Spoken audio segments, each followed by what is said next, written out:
परमेश्वर के नाम की स्तुति हो और परमेश्वर के नाम की महिमा हो।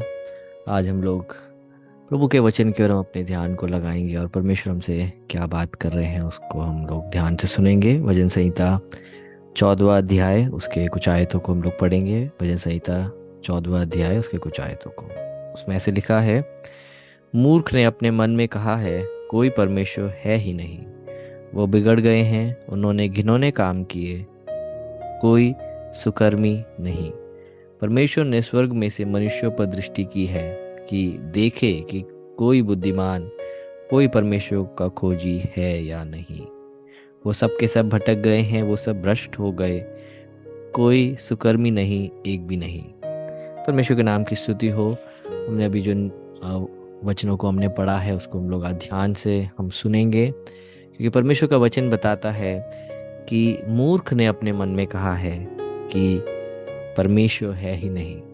तो मेरे प्रियो, हम काफ़ी बार हम जिनको मूर्ख समझते हैं और जिनको परमेश्वर मूर्ख समझते हैं उसमें बहुत अंतर है। हालेलुया। क्योंकि हम जिन्हें हम मूर्ख समझते हैं, हम उन लोगों को मूर्ख बोलते हैं जिनके पास जो शायद पाठशाला में नहीं गए, शायद कॉलेज में उन्होंने पढ़ाई नहीं करी और उनको ज़िंदगी के विषय में उन्हें ज्ञान नहीं है, तो इसलिए हम इंसानी रूप में हम उन्हें मूर्ख बोलते हैं। परंतु परमेश्वर के जो बुद्धिमान ही कौन व्यक्ति है और मूर्ख कौन है, उसमें बहुत ही फर्क हमको देखने के लिए बाइबल से मिलता है। यहाँ पे हम देखते हैं कि परमेश्वर के वचन में परमेश्वर का दास यहाँ पे बोल रहा है कि मूर्ख ने अपने हृदय में बोला है कि परमेश्वर है ही नहीं। तो हम आजकल हम अपने आसपास जब देखते हैं तो हम ऐसी बातें हम हमेशा सुनते हैं और ऐसी बातें कौन बोल रहा होता है कि परमेश्वर है ही नहीं, हम ऐसे ही हम पैदा हो गए। ये पूरी सृष्टि एक भयंकर एक विस्फोट के द्वारा पैदा हुई और पहले जब विस्फोट हुआ तो उससे कुछ कण पैदा हुए। उस कण में से लाखों करोड़ों साल के परिश्रम के बाद कुछ चीज़ें इकट्ठी हुई और कुछ इकट्ठी हुई चीज़ों में से बाद में फिर इंसान बनता है। और इंसान जब शुरुआत में बना है तो वो एक बंदर के रूप में एक बना, उसके बाद उसने चलना सीखा, उसके बाद वो खड़ा हुआ। तो मैं यहाँ पे किसके बारे में बात कर रहा हूँ मेरे प्रियो? मैं वैज्ञानिक लोगों के विषय में बात कर रहा हूँ। तो हम जब बुद्धिमान कहते हैं तो परमेश्वर कहता है कि वो लोग कौन है? मूर्ख है, क्योंकि वो सृष्टि को देखकर सृष्टिकर्ता की महिमा को, सृष्टिकर्ता के उस ज्ञान को वो समझ नहीं पा रहे हैं, जो इस सब चीज़ों के पीछे जिसने कार्य करा है। बाइबल बताती है कि आकाश उसकी महिमा को दिखाती है और उसके हस्तकला को हमें हमारे सामने उजागर करती है। हम जो भी हमारे आसपास देखते हैं वो एक सृष्टिकर्ता के कार्यों को दर्शाता है।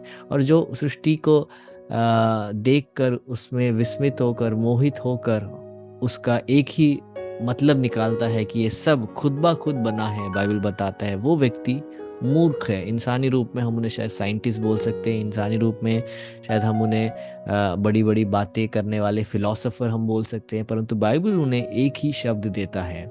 जो भी व्यक्ति बोलता है कि परमेश्वर है ही नहीं, हाल बाइबल बोलता है कि वो व्यक्ति कौन है? वो व्यक्ति एक मूर्ख व्यक्ति है, क्योंकि परमेश्वर ने अपने ईश्वरत्व को, अपने सामर्थ्य को, अपनी महिमा को और स्वर्ग में एक विराजमान एक परमेश्वर है उसका बोध परमेश्वर ने हर एक इंसान के हृदय में दिया और उन्होंने इसको व्यक्त भी कराया। रोमियो की किताब पहले अध्याय में हम उस बात को हम देखते हैं।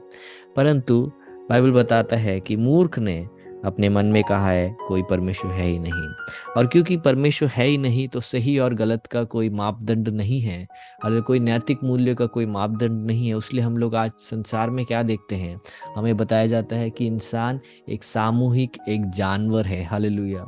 हमें बताया जाता है कि इंसान भी दूसरे जानवरों से क्या कहते हैं, बेहतर नहीं है, परंतु उसके अंदर भी जानवरों के स्वभाव है। ऐसी सारी बातें हम लोग जब सुनते हैं तो मेरे प्रियो, वो ही कारण है जब परमेश्वर को, जब एक समाज, हल परमेश्वर को जब एक देश, परमेश्वर को जब एक जाति, जब परमेश्वर को जब छोड़ देता है तो क्या करते? बाइबल बताती है वो बिगड़ गए हैं, उन्होंने घिनौने काम किए, कोई सुकर्मी नहीं। तो क्योंकि अब परमेश्वर नहीं है तो न्याय का कोई उसमें बात ही नहीं रहा, सही और गलत का कोई बात ही नहीं रहा। हालेलुया। परमेश्वर अगर नहीं है तो हमारे पापों के लिए हमें कोई सजा, हमें कोई दंड, हमें कुछ भी नहीं मिले, क्योंकि कोई भी पूछने वाला नहीं है।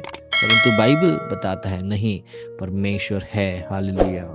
हम देखते हैं इब्रानियों की किताब कहते 11 के 6 में ऐसे लिखा है कि परमेश्वर है, वो हमें विश्वास करना है। विश्वास के बिना परमेश्वर को प्रसन्न करना अनहोना है, क्योंकि जो भी परमेश्वर के पास आता है उसे विश्वास करना है कि परमेश्वर है और वो अपने खोजियों को वो आशीष करता है। हालेलुया। तो आज हम में से कितने लोग हैं जो यहोवा की खोज में हैं। हालेलुया।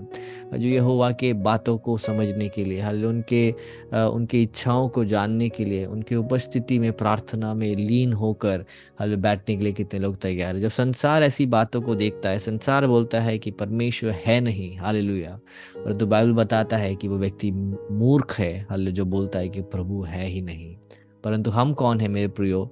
हम मसीह यीशु में, हालेलुया, हम ज्ञानी लोग हैं, हालेलुया, हम बुद्धिमान लोग हैं। और बाइबल बताता है कि परमेश्वर का भय मानना बुद्धि का आरंभ है। हालेलुया। अगर आपने परमेश्वर का भय माना है, हालेलुया, तो वो बुद्धि का आरंभ है। हालेलुया। उसका ये मतलब नहीं है कि आप बुद्धि में आप परिपक्व हो गए हो, परंतु वो शुरुआत है। हालेलुया। जैसे स्कूल में हम देखते हैं बच्चों को सबसे पहले ABCD सिखाया जाता है, वैसे ही विश्वास के ABCD में से एक है परमेश्वर का भय मानना और इस बोध में रहना कि प्रभु ऊपर है और हम यहाँ पे हैं। काफ़ी बार हम देखते हैं हमारे मसीह जीवन में भी ऐसी जो सिद्धांत है, हम ना चाहते हुए भी हमारे हमारे मस्तिष्क में ये बहुत ज़्यादा प्रभाव डालने लगता है कि हमें लगता है कि हर चीज़ हमें ही करना है, हमें ही मेहनत करना है। प्रभु है ही नहीं, इस रीति से भी जीने वाले काफ़ी मसीही लोग हैं जिनको परमेश्वर के न्याय का कोई बोध नहीं, हाल जिनको परमेश्वर की आंखें उनको देख रही है, उसका कोई भी उन्हें हाल डर नहीं। हालेलुया। पुलपिट में खड़े होके हाल झूठ बोलना, हाल अपने अपने मसीही जीवन में हाल प्रभु के खिलाफ हाल एक एक अपवित्र जीवन जीना, ये सब कौन जीता है मेरे प्रियो? बाइबल बताता है जो व्यक्ति बोलता है प्रभु है ही नहीं, वो है जो ऐसे जीते हैं। तो आज हमें अपने आप को प्रभु के वचन के अधीन हमें अपने आप को रखकर हमें जांचना है, क्या मैं अपने जीवन को इस कदर बिताता हूँ कि प्रभु है या प्रभु नहीं है। हालेलुया। अगर प्रभु है तो हमारे जीवन में परिवर्तन आने पाए। जब अगर प्रभु है, उसका बोध अगर हमारे हृदय में है, तो हम खुश करने के लिए अपने जीवन में हम प्रयत्न करेंगे। हालेलुया। हम प्रभु के वचनों को मानते हुए हालेलुया यीशु की धार्मिकता में हम बने रहेंगे। हालेलुया। और इसमें दूसरे वचन में ऐसे लिखा है कि परमेश्वर ने स्वर्ग में से मनुष्यों पर दृष्टि की है कि देखे कि कोई बुद्धिमान, कोई परमेश्वर का खोजी है या नहीं। तो जब संसार के बुद्धि से लैस लोग जब बोलते हैं कि परमेश्वर है ही नहीं, है ना, इसके पीछे कोई भी नहीं है, ये सब ऐसे ही बन गया है मेरे प्रियो, परंतु परमेश्वर ऐसे लोग की खोज करता है हल जो उनकी ओर अपने ध्यान को लगाए रखते हैं, जो परमेश्वर की वाणी के लिए इंतजार करते हैं, जिनकी एक ही इच्छा है कि प्रभु को उन्हें खुश करना है। और बाइबल बताता है कि परमेश्वर स्वर्ग में से दृष्टि करता है कि देखे कि कोई बुद्धिमान, हालेलुया, हम में से कौन है जो बुद्धिमान है। हालेलुया। बाइबल बताता है जो बुद्धिमान है वो अपने अपने जीवन से लोगों को दिखाए। हालेलुया। बाइबल बताता है जिसके पास हालेलुया बुद्धि नहीं है, हालेलुया, वो परमेश्वर के सामने वो एक सही ज़िंदगी वो नहीं जिता सकता। इसलिए हमें क्या करना, अगर आपको बुद्धि चाहिए तो याकूब अपने पत्री में कहता है कि परमेश्वर से बुद्धि मांगो। हालेलुया। और परमेश्वर मांगने वालों को वो बुद्धि देता है। हालेलुया। तो यहाँ पे परमेश्वर का वचन हमें साफ रीति से बता रहा है कि परमेश्वर हमें स्वर्ग से देखता है कि कोई बुद्धिमान है कि नहीं। जो परमेश्वर की खोज करते हैं, आज जो हम परमेश्वर की उपस्थिति में आते हैं, अगर हम परमेश्वर की महिमा करते हैं, अगर हम प्रार्थना में बैठते हैं, तो संसार शायद हमें बोलेगा कि ये सब क्या है, ये सब बेवकूफ़ी वाली बातें हैं, ये सब मूर्खता वाली बातें हैं, इसमें कुछ भी नहीं है, तुम्हें करना है हर चीज़, तुम्हें अपने जीवन को चलाना है, तुम्हारी मेहनत से आगे बढ़ेगा।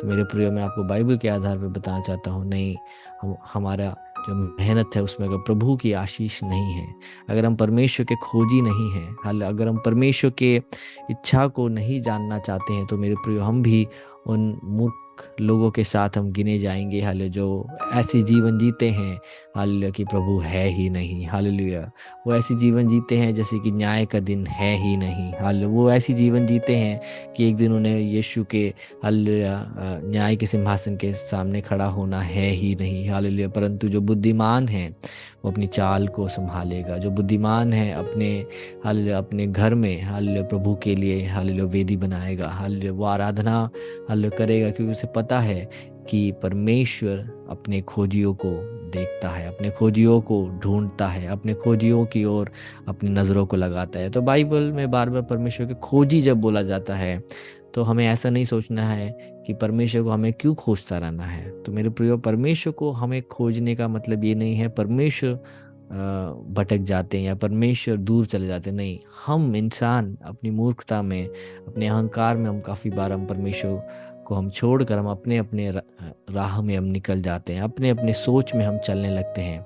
तो जब ऐसा होता है तो परमेश्वर का वचन हमें हमें मार्गदर्शन देता है कि परमेश्वर कहाँ है। परमेश्वर की जो इच्छा है उसको खोजो। हाल परमेश्वर की जो चाहत है, परमेश्वर की जो वचन में जो परमेश्वर ने जो हमारे लिए जो रखा है उसको खोजो। इसलिए बाइबल में हर कोई परमेश्वर को खोजता रहा। हाल क्योंकि वो अपने अनुसार वो ना चलना चाहते थे। हाल उनकी इच्छा नहीं थी कि प्रभु को छोड़ के सांसारिक व्यक्ति के समान एक ऐसे जीवन को जिए जहाँ पे वो परमेश्वर के इच्छा को वो तिरस्कार करते हो। हालेलुया।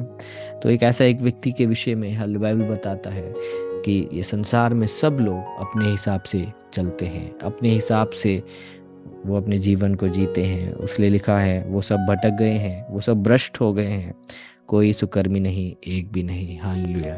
कोई भी प्रभु को ना खोजने के वजह से, कोई भी प्रभु के इच्छा को न जानने की कोई भी चाहत ना रखने के वजह से हर कोई कुकर्मी हो गया। हालेलुया। यही चीज़ हम रोमियो की किताब में हमने पढ़ा, हर कोई हालेलुया पापी हो गया, एक भी धर्मी नहीं। हालेलुया बाइबल बताती है। परंतु आज अगर हम मसीह यीशु में हैं मेरे प्रियो, हम परमेश्वर की धार्मिकता ठहरे हैं। हालेलुया।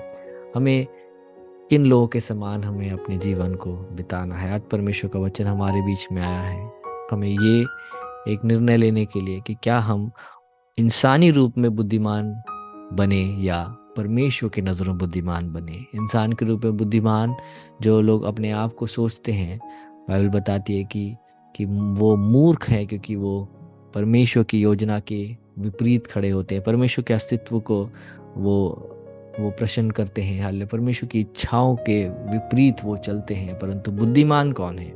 बुद्धिमान वो है जो परमेश्वर की ओर अपनी नज़रें लगाए रखता है। बुद्धिमान वो व्यक्ति है हर जो परमेश्वर के भय में हल चलता है। बुद्धिमान वो व्यक्ति है जो अपने हर विषय में हल प्रभु की ओर अपने पुकार को लगाता है। बुद्धिमान वो है जिसको पता है हालेलुया कि परमेश्वर ऐसा परमेश्वर है हल जिनके जिनके हृदय टूटे हुए के करीब आने वाला, हालेलुया निर्बल को बल देने वाला, हालेलुया अपने लोगों के हालेलुया प्रार्थनाओं को सुनने वाला, हालेलुया अपने लोगों के लिए चट्टान के रूप में खड़ा होने वाला, हालेलुया अपने लोगों को अपने बल से हालेलुया अपने सामर्थ्य से भरने वाला परमेश्वर। हालेलुया। तो परमेश्वर के लोग बुद्धिमानी की राह में चलने पाए। हम अपने आंखों को बंद करें। हालेलुया। हम लोग प्रार्थना करें परमेश्वर सांसारिक रीति में हमें से कोई भी आपसे दूर ना चले जाए। परमेश्वर ये तत्व ज्ञान की जो बातें आज कलीसिया में घुस आई है, हालेलुया जो हर चीज़ को हाल तत्व ज्ञान से समझने की हाल गहरी बातों को हाल जो बाइबल में भी नहीं है ऐसी चीज़ों को हाल ध्यान कर हालेलुया परमेश्वर से लोगों को दूर करने वाली सारी बातों के विपरीत हमें खड़े होने के लिए आप सहायता करें परमेश्वर। और परमेश्वर हमें आपको आदर करने के लिए, परमेश्वर आपकी आराधना करने के लिए, आपकी उपासना करने के लिए और आप में हम भक्तिहीन नहीं परंतु हम भक्ति से भरते हुए हालेलुया पहले आपके राज्य और आपकी धार्मिकता को खोज करने के लिए हम सबको मदद करें परमेश्वर। हम लोग सारा आदर आपको देते हैं परमेश्वर, सारी महिमा आपको देते हैं और ये प्रार्थना विनती आपके पुत्र यीशु मसीह के नाम पे मांगते हैं।